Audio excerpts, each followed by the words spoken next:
नमस्कार, IBN 24 पर आपका स्वागत है। मैं आपके साथ मोहित गोयत। इस वक्त रोहतक PGIMS के डीन डायरेक्टर ऑफिस के बाहर खड़े हैं, जहां MBBS छात्रों का जो समर्थन है, वो जो धरना प्रदर्शन है, वो लगातार 26वें दिन में प्रवेश कर गया है। और यहाँ पर जो भूख हड़ताल पर बैठे हैं, 24/11 को 9 बजे से जो भूख हड़ताल पर बैठे हैं, 10 छात्रों में से एक की तबीयत खराब हो गई थी। अब RDA के प्रेसिडेंट डॉक्टर अंकित गुलिया हमारे साथ, उनसे बातचीत करेंगे।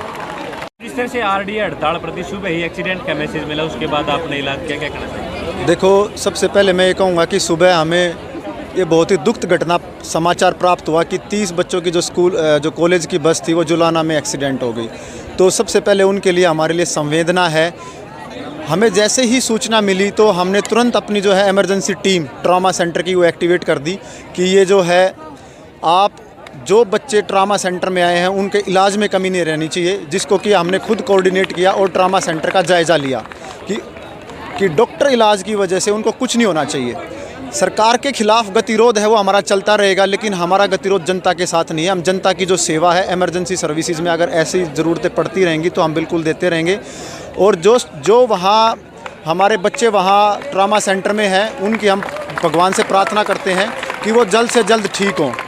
और दूसरी साइड हमारे यहाँ 48 घंटे से आपको पता होगा कि बच्चे भूख हड़ताल पर बैठे हैं, लेकिन सरकार को इसकी भी कोई सुध नहीं है बिल्कुल। इनकी भी मैं एक सवाल लूँगा आपसे। कल रात को एक छात्र की तबीयत खराब होती है, 20 मिनट तक एम्बुलेंस को कॉल की जाती है। इसी संस्थान के बच्चों के लिए जब एम्बुलेंस नहीं है संस्थान के पास, तो इसका मतलब क्या है? कल हमारे एक छात्र की, हम चंडीगढ़ गए हुए थे, एक छात्र की वहाँ तबीयत ख़राब होगी तो हमें मैसेज मिला, उसकी शुगर कम हो गई थी, उसको पेट में दर्द, उल्टी, सिर में दर्द और उसकी बेहोशी की हालत हो गई थी। तुरंत हमने बोला कि एम्बुलेंस को कॉल किया जाए और उसको इमरजेंसी में लेके जाया जाए, लेकिन एम्बुलेंस यहाँ आधा घंटे तक नहीं आई।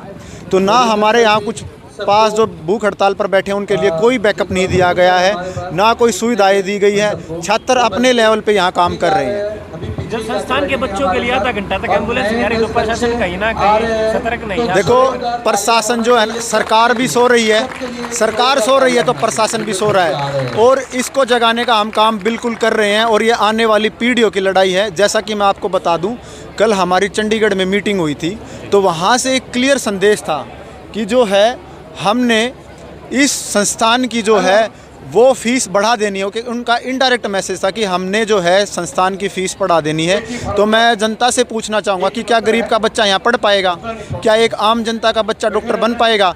मैं ये कह रहा हूँ कि ये आज गाज छात्रों पर पड़ी है, कल ये गाज जनता पर पड़ने वाली है। सरकार की अगर ऐसी ही नीतियाँ रहीं तो हो सकता है कि आने वाले कुछ दिनों में जो चिकित्सक, जो हमारी अस्पताल की जो सुविधाएं हैं, जो सरकारी अस्पतालों में जो सुविधाएं मिलती हैं, वो इतनी महंगी हो जाएंगी कि एक गरीब आदमी भी उसको जो है ना अफोर्ड नहीं कर पाएगा। जिस तरह की कल वार्तालाप रही, उसको देखकर लग रहा है कि आने वाले समय में कोई सकारात्मक बातचीत हो सकती है। देखो, ये मैं पहले भी स्पष्ट कर चुका हूँ कि ये सरकार जो है ना, बहुत ही ज़्यादा सोई हुई है। इसको जगाने का हम काम कर रहे हैं। सरकार का सिर्फ यही मतलब है कि इन सरकारी संस्थानों से पैसा लेके और सरकार अपनी जेब भर ले।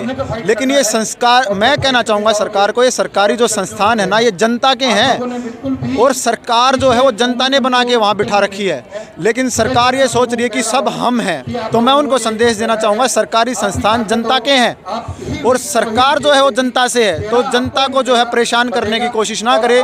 जो हमारी सेवाएं हैं, जो हेल्थ से रिलेटेड जितनी भी सेवाएं हैं, उसको सस्ता कराया जाए, उसमें आगे दाम ना बढ़ाए जाएं इनके, और छात्रों की जो फीस है वो भी ना बढ़ाई जाए। डॉक्टर साहब, कई पेशेंट मेरे को रास्ते में मिले, उनका एक सवाल था, वो कह रहे थे कि डॉक्टर सेवा करना चाहते हैं, लेकिन उनको सरकार जो उनको सेवा करने नहीं देना चाह रही। इसके पीछे क्या मंशा है सरकार की? वो बिल्कुल सही कह रहे हैं। सरकार जो है ना, भ्रम पैदा करती रहती जनता में कि आम जनता उसे समझ ना पाए।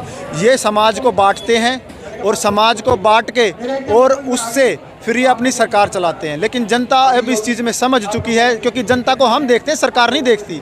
कोई भी मरीज़ अस्पताल में आता है, हमारा व्यवहार देखता है, हम उसको अच्छे से देखते हैं, हम उसके लिए तत्पर रहते हैं, हम अपना दिल और जान से उसकी सेवा करते हैं। तो जनता को पता है कि डॉक्टर हमारे साथ हैं, तो सरकार ही है जो खिलाफ है।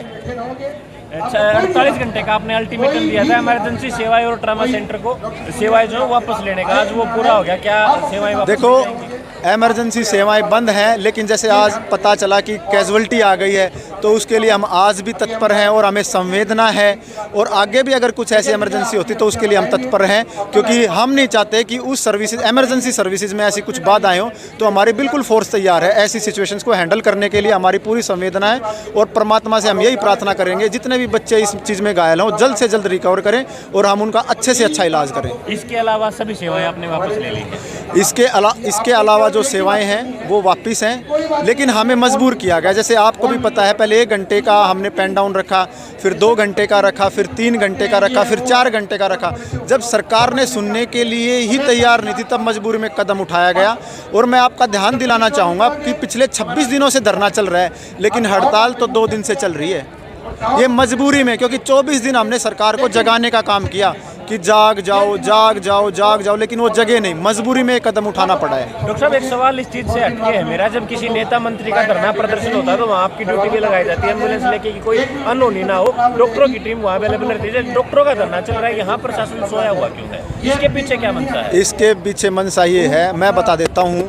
सरकारी संस्थानों की इन्होंने इतनी बदहाली कर रखी है। आपने जैसे सवाल किया, किसी भी नेता को अगर खांसी जुकाम बुखार हो गया ना, वो बड़े से बड़े हॉस्पिटल में जाएगा। मैं उनसे ये सवाल करना चाहता हूँ, आप पीजीआई में क्यों नहीं आते? आप पीजीआई में इलाज क्यों नहीं करवाना चाहते? इसका मतलब ये संदेश है कि पीजीआई में जो सुविधाएं होनी चाहिए वो इसका मतलब आपने दे नहीं रखी। अब रही इस चीज़ की बात, भूख हड़ताल की बात, जब ये, मैं उनसे ये पूछना चाहूँगा कि जितनी जान आपकी ज़रूरी है, क्या उतनी जनता की ज़रूरी नहीं है? क्या छात्रों की ज़रूरी नहीं है? क्या आपने वीआईपी टैग, आप वीआईपी जनता ने बनाए हुए हो ना, खुद तो नहीं बने ना, जनता ने वोट दी इसलिए आप वीआईपी बने हो। तो मैं यही कहना चाहूँगा, जितनी आपकी जान की कीमत है उतनी एक आम जनता की कीमत है। लेकिन हमारे जो ये विधायक हैं, जो सरकार है, ये इतने सभ्य नहीं है। इनका तो सिर्फ ये, मैं कहना चाहूँगा, ये स्वार्थी हैं ये सारे। अब यहाँ तक आ ही गए हैं तो हमारे चैनल को सब्सक्राइब जरूर करें और नीचे दिए गए बेल आइकन को जरूर दबाएं, ताकि हर खबर सबसे पहले पहुंचे आप तक।